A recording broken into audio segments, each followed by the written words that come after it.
The envelope was already open when I found it. Not because I opened it, but because someone else had. It was tucked inside an old book she used to keep by the window. A book she hadn't touched in years. Pages yellowed, spine cracked.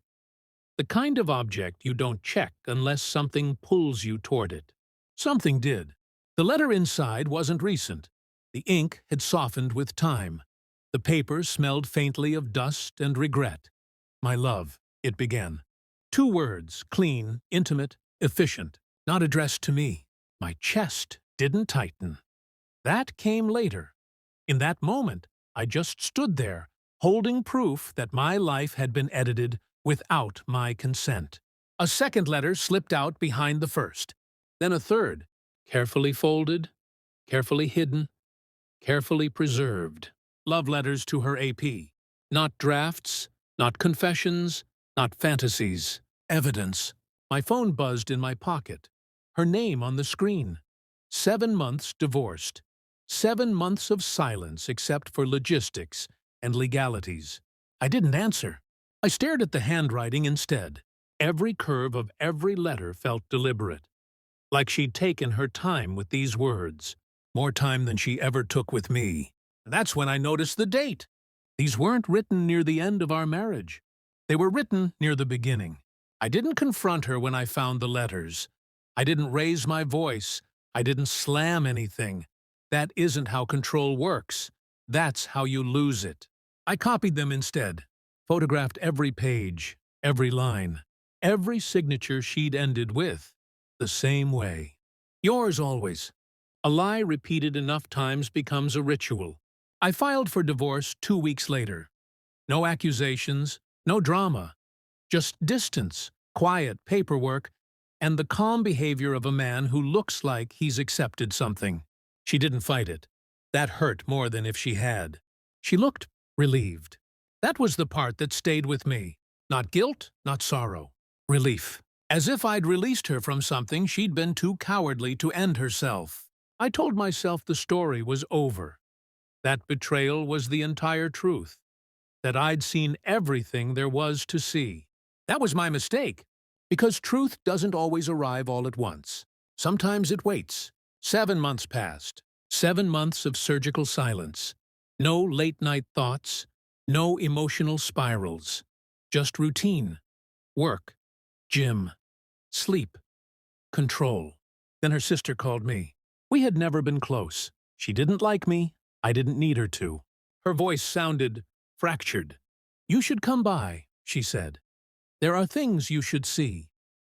Not emotional, not pleading, just factual, like a doctor delivering bad news. I didn't ask why. I went. Her apartment was smaller than our house had been. That didn't surprise me. What surprised me was how little of her life was actually there. Bare walls. Sparse furniture.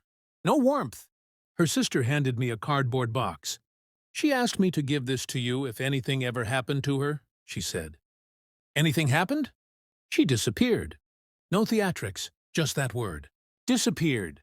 Inside the box were documents, receipts, printouts, old phones. Evidence, not of an affair, of a pattern. Multiple names, multiple timelines, multiple men, not relationships. Targets.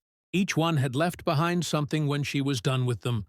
Money, property, career damage, emotional collapse. She hadn't been unfaithful. She'd been systematic. And I hadn't been the victim of betrayal. I'd been the exception. There was a final envelope at the bottom of the box. My name on it. Handwriting I knew better than my own. Inside was a single page. "You were never part of the game." That was the problem. I read it 3 times before I understood.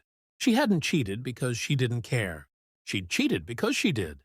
Every other man had been used. I had been avoided, protected, excluded from whatever life she'd been running parallel to ours. The letters I found weren't for her AP. They were unsent. Practice. A performance she'd never actually completed. And suddenly, the divorce made sense. The relief. The distance. She hadn't wanted me near whatever she was becoming. I met with a lawyer the next morning. Not to defend her. To understand her. The trail she'd left was extensive, clean enough to avoid prosecution, messy enough to ruin reputations quietly, financially devastating in ways that looked like accidents. She hadn't been cruel.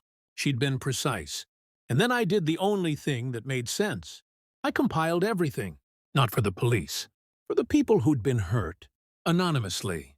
Emails, packages, envelopes sent from different cities, different names, different timings. Just truth. No commentary, no opinion. Evidence, receipts. Let reality do the damage. I didn't tell her sister. I didn't tell anyone. Control is strongest when no one knows who's holding it. 3 weeks later, I saw her name online. Not trending. Not dramatic. Just listed quietly on a missing persons page. No sightings. No leads. No closure. And I understood then.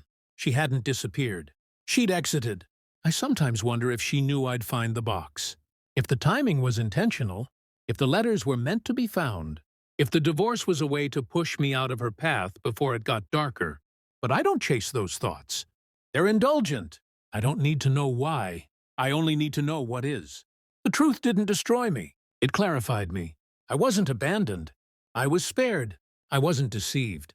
I was excluded from a life she couldn't reconcile with the one she had with me. And now, she's gone. No confrontation. No apologies. No final scene. Just absence, which is somehow more fitting than any dramatic ending could have been.